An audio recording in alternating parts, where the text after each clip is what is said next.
عليكم، ازيكم عاملين ايه؟ يا رب تكونوا بخير. اللهم صل وسلم وبارك عليك يا حبيبي يا رسول الله، عليه افضل الصلاه والسلام. عايزه اقول لكم بقى، انا نزلت السوق النهارده كده، جبت شويه حاجات خفيفه خالص، يعني يعتبر مش تسويقه. حاجات كانت ناقصه كده، فانا قلت هنزل اجيبها.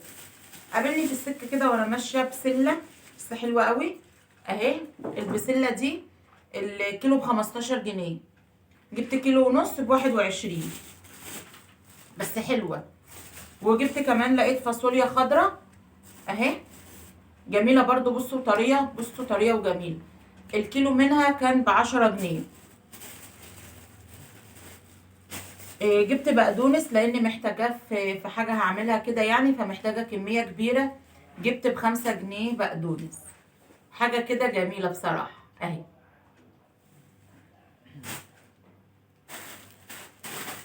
كمان جبت بطاطس ما شاء الله عليها قوالب اهي، الكيلو كان ب12 جنيه. دي بطاطس تحمير جميلة ما شاء الله يعني. وبس كده، دي الحاجات اللي انا جبتها بس من الخضار في السوق. رحت بقى على الدكان بتاع اللي هو بتاع الفول والعدس والحاجات دي. رحت بقى جبت ايه، جبت ب10 لوبيا، وب10 فول من اللي هو بتاع الطعمية ده، وب10 فاصوليا، ونص لسان العصفور، ونص غلة اللي هي بتاع البليلة، ونص شعرية. كان بقى 2 جنيه من الحساب، حط لي بيهم كمون. حاجة كده بتبقى حلوة في البيت يعني. الشتا داخل ومحدش هيعرف ينزل كتير، وغير كده كمان بتبقى الخير في البيت بيبقى حلو يعني، بيبقى حاجة في البيت موجودة، طق في دماغك أي أكلة هتقومي تعملي. جبت كمان ب10 عدس أصفر. العدس الأصفر ده الكيلو بقى ب40 جنيه. يعني دلوقتي عشان تعملي أكلة عدس أو تعملي أي حاجة هتتكلف معاكي كتير قوي. جبت كمان ب10 فول بتاع الدميس أهو، ده النوع اللي أنا بستعمله. جبت كمان كيلو اسباجيتي، كيلو مكرونه اسباجيتي، وكيلو مكرونه من اللي هي الصغيره خالص دي، اللي هي المقاس الصغير ده. بس هما دول كده شويه المشتريات اللي انا جبتهم من السوق في السكه معايا وانا جاي. هنشوف بقى المنظفات معايا. جبت بقى كمان منظفات من السوق. عايزه اقول لكم ان يعني العيال اللي واقفين في المنظفات هناك والله عيال صغيرة، ربنا يعينهم على حالهم. ياما ناس عايشة ومتنزهة ومستكترة عيشتها عليها. رسالة بس عايزة أوجهها لحد معين، يعني يحمد ربنا على العيشة اللي هو عايشها، لأن غيره متمرمطين وشايفين السواد طالع منين وعايشين وراضين بحياتهم. هو المدلع كده ما بتعجبوش حياته.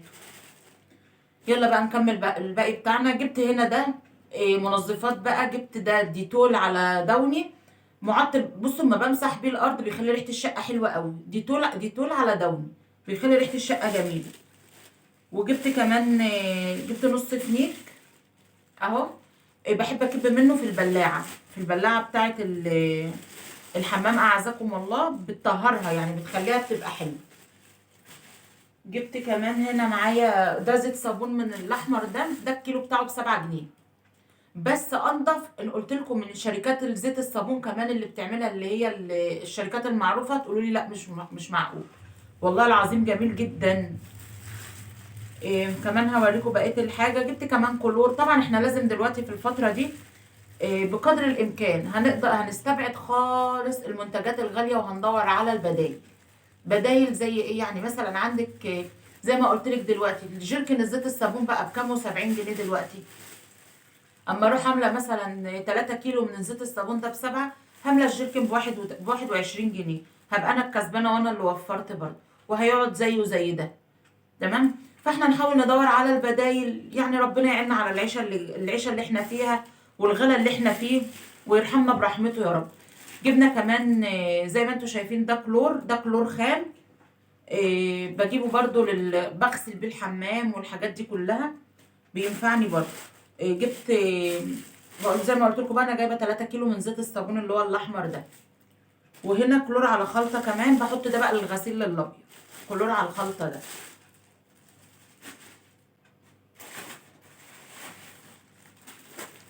وهنا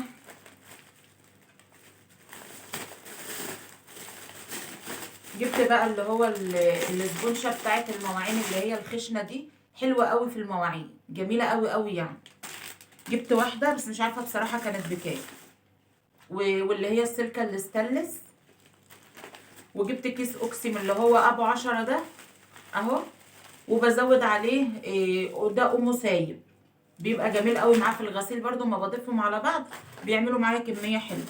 وجبت 3 صابونات، وده الصابونه ب3 جنيه، حلوه يعني بتقعد لها مثلا يومين 3 على الحوض، مش وحشه وريحتها جميله. بس كده، ودي شويه المشتريات اللي جبناها. ويا رب كده الفيديو يعجبكم، كملوا معايا باقي الروتين ان شاء الله هيعجبكم، وهنقدم فيه حاجات كويسه. ربنا يعيننا ويعينكم يا رب على الغلا وعلى المصاريف اللي احنا فيها دي. طبعا زي ما شفتوا بقى الفيديو بتاع المشتريات بتاعنا، طبعا منظر الصاله كان وحش جدا. طبعا قلت عايزه اعمل فيه روتين، طبعا مش هعمل فيه روتين وهو نضيف. بصوا المنظر ده كده في وش باب الشقه، طبعا اللي داخل من باب الشقه يبقى المنظر في وشه وحش جدا، ومش مش منظر خالص يعني. فانا قلت هبدا بقى ارص الحاجه دي واشيل كل حاجه واديها في مكانها زي ما انتم شايفين كده. وطبعا انا برص الخزين بتاعي في ضلفه النيش من تحت زي ما انتم شايفين كده. طبعا بدات ارص في حاجتي كده واحط الحاجه حاجه حاجه. مش بفضيها في علب. ليه مش بفضيها في علب؟ عشان انا مش جايبه كتير، يعني انا جايبه مثلا من العدس نص كيلو، من الفاصوليا زي ما شفتوا، مش جايبه كتير من الحاجه. فطبعا مش مستاهل بقى ان انا افضي في علب، هو اصلا انا جايبه الحاجه على قد استعمال مره. تمام. فانا قلت مش مستاهله ان انا افضي في علب وارجع افضي، كده كده هسحب الكيس على قد المره. وبدات طبعا اشيل بقى في الخضار، ادخل الخضار المطبخ، ودخلت المنظفات حطيتها جوه في الحمام، علشان بقى المنظفات دي لسه ان شاء الله معاكم هنفضيها بقى في الازايز بتاعتها وفي العبوات بتاعتها وكل حاجه. زي ما قلت لكم في الفيديو، حاولوا ان انتوا تقتصدوا بقدر الامكان، لان الحاجه بقت غاليه جدا جدا يا جماعه، والله العظيم 3 ربنا يستر علينا. فاحنا لازم نمشي نفسنا برضو، نشوف ايه البديل ونروح نستعمله. يعني ما نروحش نجيب الحاجه ب 100 جنيه واحنا قدامنا الحاجه ب20، هياها يعني. طبعا بيبقى في فرق جودة بسيط بس مش كتير، بس المهم ان احنا نظبط حياتنا ونظبط نفسنا. انا كنت بكلم واحدة صاحبتي على الواتس بقى، يعني كنا بنتفق على حاجة هنعملها. دي كانت بطانية ابني وهو صغير، كانت عند اختي ولسه جايباه، عشان واحنا قاعدين بقى في الشتاء بنحب نغطي رجلنا بس كده واحنا قاعدين. البطانية بتبقى كبيرة فبرضه بتضايق ومش بتبقى حلو. المهم بدأت افضي الصالة هنا زي ما انتم شايفين، حطيت كيسة البسلة وكيسة الفاصوليا على الترابيزه، عشان انا لو دخلتهم المطبخ خلاص هنساهم ومش هعمل، لكن انا هقعد افصصهم على طول كده في ساعتها وعينهم في الفريزر، لان انا مش هطبخ طبيخ خالص دلوقتي. في دماغي كده كام فكره عايزه اعملهم الاول ان شاء الله. ربنا يا رب يعيني ويقويني ويسعدكم ويحقق لكم كل اللي بتحلموا بيه وبتتمنوه يا رب. بس لو وصلتي لهنا بالله عليكم ما تنسوش تحطوا لي لايك للفيديو كده، وتدعموني بشير، مشاركوا الفيديو لاي حد من اصحابكم عشان القناه تتشاف كده، وربنا يكرمنا فيها ويكرمكم يا رب، ويوسع رزقكم، ويرزق اللي نفسها في الخلفه يرزقها بالذريه الصالحه يا رب، اللهم امين، ويصلح حالنا وحالكم. يلا بقى حطوا لي لايك وهنكمل مع بعض.